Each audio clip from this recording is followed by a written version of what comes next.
Have you ever heard of a man so obsessed with magic that he changed his name, claimed Scottish Highlander heritage, and founded one of the most influential secret societies of all time?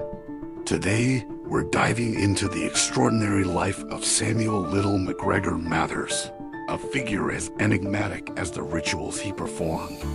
Born in London in 1854, Samuel Liddell Mathers was a pretty ordinary kid. His father passed away when he was young, and he was raised by his widowed mother. He worked a modest job as a clerk, but beneath this quiet exterior was a burning passion for the mystical and the unknown. He spent his nights devouring books on alchemy, esotericism, and military strategy. He even joined the 1st Hampshire Infantry Volunteers, which might seem random, but it fueled his romantic vision of himself as a warrior scholar. A pivotal moment came when he was initiated into Freemasonry. This was his gateway into the world of esoteric orders. Here, he met Dr. William Wynne Westcott, a London coroner who shared his passion for the occult. It was through this connection that Mathers' life would change forever. He decided his plain English name wasn't grand enough for his ambitions. So he added MacGregor to it, claiming a noble Scottish lineage that was, let's be honest, mostly fabricated. He adopted the persona of a Highland chieftain, even wearing tartan in public. Around this time, Westcott claimed to have discovered a mysterious document written in cipher, the now famous cipher manuscript. He enlisted the brilliant and eccentric Mathers to decode it. Whether the manuscript was a genuine ancient text or a clever forgery is still debated, but for Mathers, it was a revelation. It contained the skeletal framework for a series of magical rituals and teachings. Using this framework, Mathers, alongside Westcott and another Freemason, Dr. William Robert Woodman, founded the Hermetic Order of the Golden Dawn in 1888. This wasn't just another club. It was a magical school designed to teach its members everything from ceremonial magic and astrology to tarot and alchemy. Mathers was the driving force, the creative genius who fleshed out the rituals and curriculum. He translated several key esoteric texts, including the Key of Solomon the King, making ancient magic accessible to an English-speaking audience for the first time. His translations are still used by magicians today. The Golden Dawn attracted some of the brightest and most unconventional minds of the late Victorian era.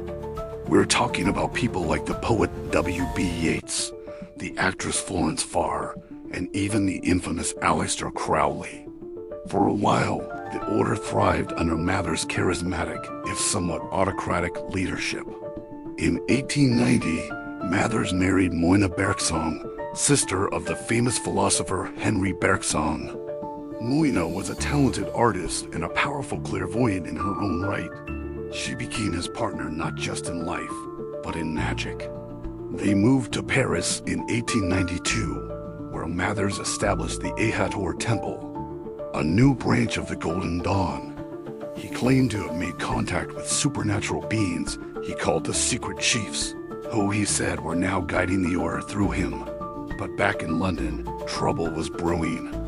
Members began to question Mathers' authority and his claims about the Secret Chiefs. He was ruling from a distance, and his leadership style was becoming increasingly dictatorial. Tensions boiled over when Mathers got into a spectacular falling out with one of his most promising students, Aleister Crowley.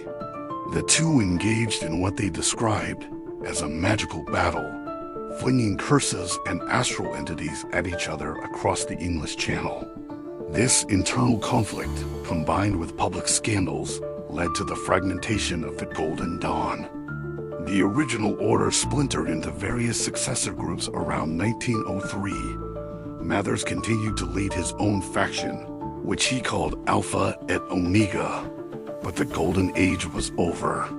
He spent his final years in Paris, living in relative poverty, still fiercely dedicated to his magical work.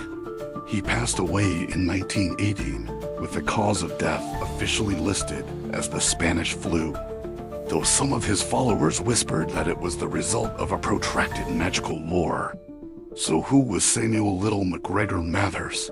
A brilliant scholar and translator? A charismatic charlatan? A genuine magician? Perhaps he was a little bit of all three. What's undeniable is his impact. He took scattered esoteric traditions and forged them into a coherent system that would influence Western esotericism for the next century and beyond. His life is a testament to the power of belief and the extraordinary lengths one person will go to in the pursuit of hidden knowledge. Thanks for joining me on this magical journey. If you enjoyed this deep dive, don't forget to like, subscribe, and hit that notification bell for more stories from the hidden corners of history. See you next time.